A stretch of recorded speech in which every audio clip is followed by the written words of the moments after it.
So the month of May is drawing to a close, and as such, that means we're going to be getting a monthly reward card when the month officially ends. This month, we are getting something that is for the Scout class, and we're just going to dive right into it and take a look at the card now. The card is Blackwood Distiller. This is a 4-cost 3/4, and it has both Pilfer and Slay.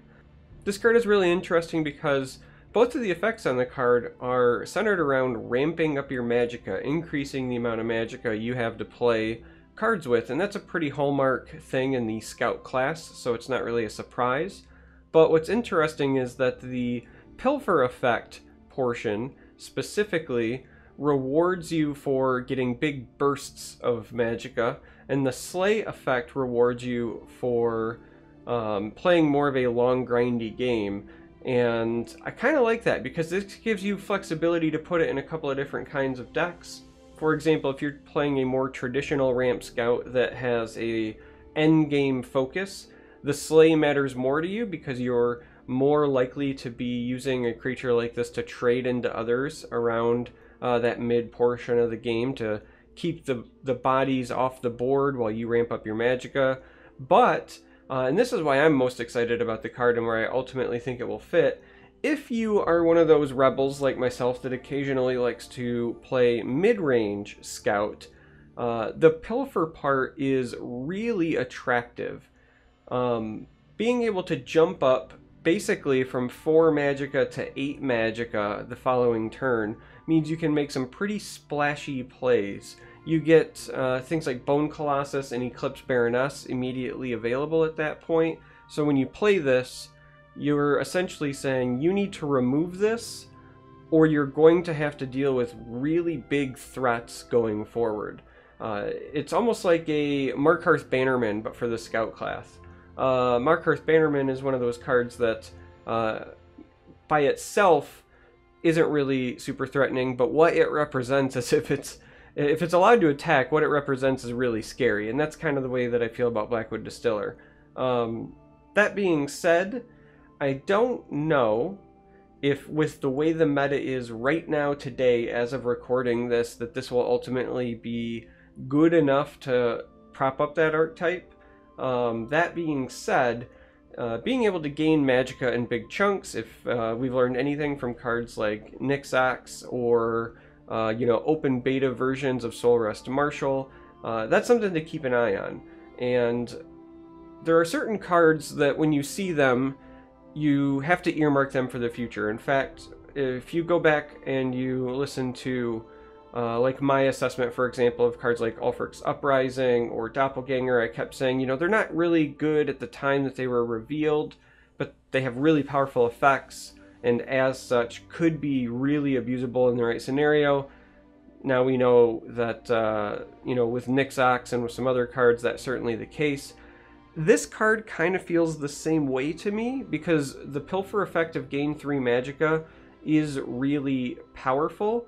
There are also some things that I think could end up being available in the future that could prop this up. So first and foremost, Skooma Underboss is a card that already exists, but it's been bugged for as long as I can remember and just doesn't work. So if that ever gets fixed, Blackwood Distiller I think becomes immediately better if Skooma Underboss is available. But the thing that I'm most intrigued about, the thing that really piques my interest, is a tricolor combination that we don't have access to yet, and that would be agility, endurance, and strength.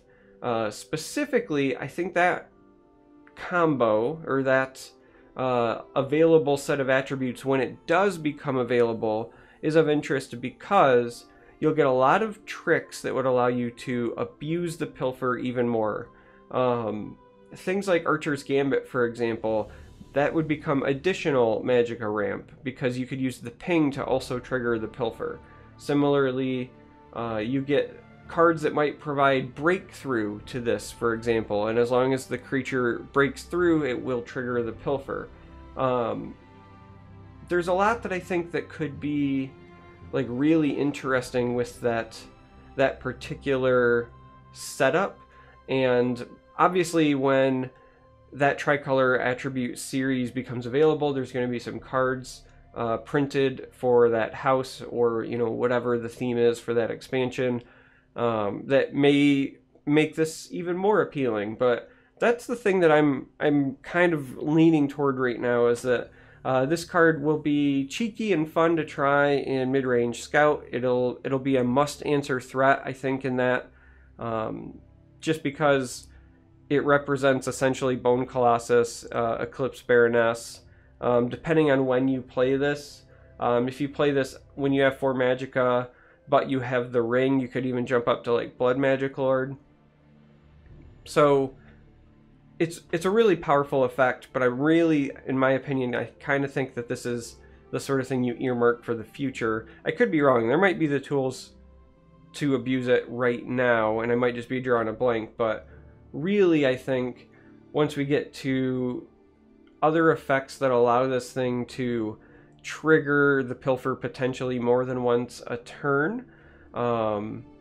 Speaking of which, that's actually another fair point. So another combination would be agility, endurance, and willpower, because if you get access to Blackwood Distiller and Master of Thieves, for example, that would also generate a large amount of magicka and, quite frankly, be capable of producing a lot of shenanigans. Master of Thieves, if you're not familiar, is a card that lets all your creatures with Pilfer attack an additional time.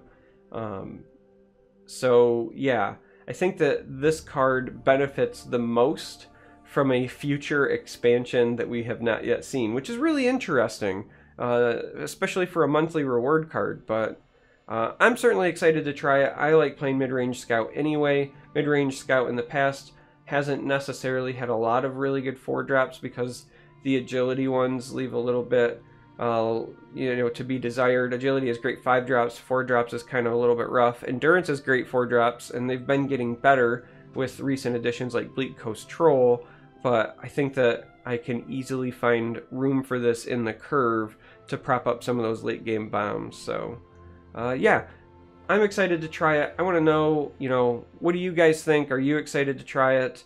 Is there a cool combo that I have forgot to mention? Let me know. As always, thanks for watching. I'm really grateful that you guys listen to my ramblings. And until next time, may you walk on warm sands.